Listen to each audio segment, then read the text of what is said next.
Hello guys, तो अस्सलाम वालेकुम। तो कैसे हैं आप लोग? उम्मीद करता हूँ कि आप सब बिल्कुल ठीक होंगे। और स्वागत करता हूँ और खुशामदीद करता हूँ आपको मेरे यूट्यूब चैनल हयात ऑफिशियल में।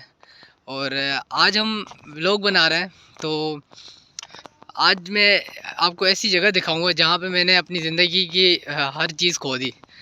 एजुकेशन, अपनी लाइफ, अपना हम सफ़र जो भी था वो खो दिया मैंने, सिर्फ़ और सिर्फ कुछ लोगों की वजह से, कुछ गलतियों की वजह से। मगर वो चीज़ें वापस तो नहीं आ सकती, मगर आपसे आपसे ये शेयर करूँगा आज इस व्लॉग में। इससे ये होगा कि आपको थोड़ी बहुत नसीहत मिल जाएगी और मैं भी, मेरी इन गलतियों की वजह से आपकी लाइफ थोड़ी बेटर हो सकती है। तो इस वीडियो को पूरा एंड तक देखिए। अगर आप हमारे यूट्यूब चैनल पर नए हैं तो प्लीज़ सब्सक्राइब हमारे यूट्यूब चैनल। तो शुरू करते हैं इस व्लॉग को। तो दोस्तों, ये वो जगह है, ये वो कैंटीन है जहाँ पे मैं अक्सर बैठा करता था अपनी गर्लफ्रेंड के साथ। और वो लाइफ बहुत अच्छी थी जब मैं उसके साथ होता था। और बड़ा प्यारा माहौल हुआ करता था। ये 2 साल पहले की बात है। और मैं और मेरी गर्लफ्रेंड को तकरीबन ब्रेकअप हुए 2 साल गुजर चुके हैं। वक्त का पता नहीं लगा। तो दोस्तों, वक्त का कुछ भी पता नहीं लगा कि 2 साल ऐसे उसके बिना कैसे गुजर गए।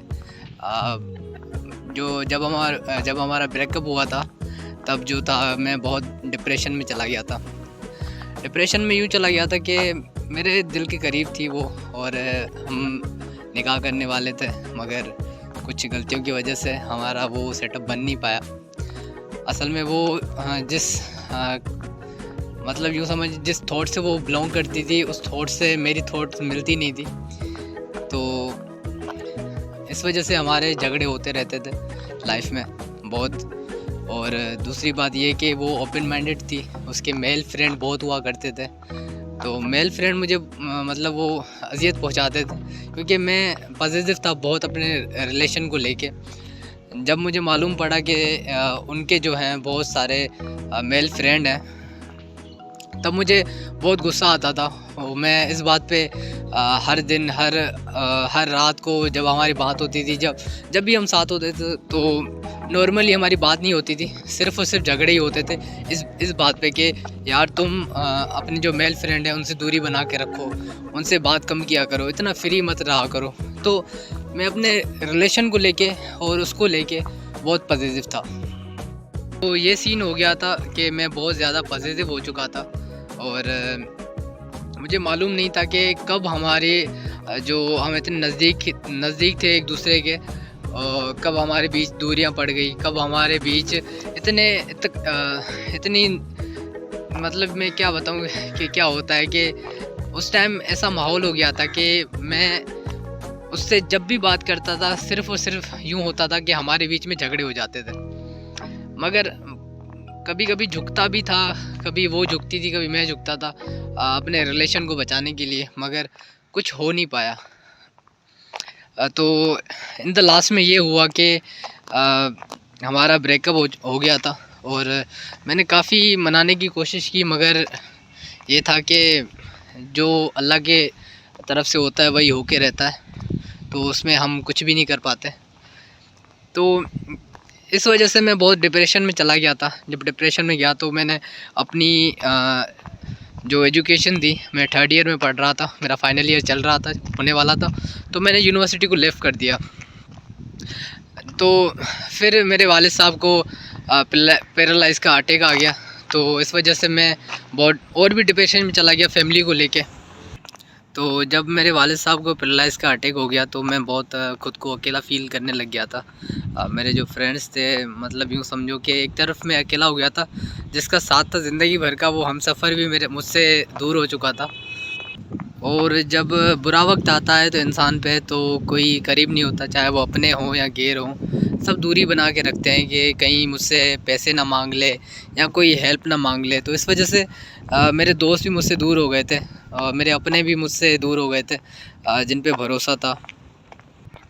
तो दोस्तों, फिर मैंने सोच लिया था कि अभी ज़िंदगी में कुछ करना है, और अगर करना है तो सिर्फ़ और सिर्फ फैमिली के लिए करना है। तो मैंने स्टैंड अप लिया, डिप्रेशन को दूर किया, मूव ऑन करने की कोशिश की। जब मूव ऑन करने की कोशिश की तब मैं चला गया कराची। मैं हैदराबाद में रहता हूँ, फिर मैं कराची चला गया जॉब के सिलसिले में, जॉब ढूंढने। जब मैं कराची पहुँचा तो उधर मैंने प्राइवेट कंपनी में मैंने काम किया, मार्केटिंग में। तो अल्हम्दुलिल्लाह से उधर भी मैंने 5 महीने काम किया। 5 महीने काम करने के बाद जो था, फिर मैंने अपने हालात कुछ बेहतर बनाने की कोशिश की, वालिद साहब को ठीक करने की कोशिश की, और उसके बाद फिर मैं वापस आ गया अपने गांव। अपने गांव के नहीं, शहर, गांव तो नहीं बोल सकते, शहर बोलते हैं।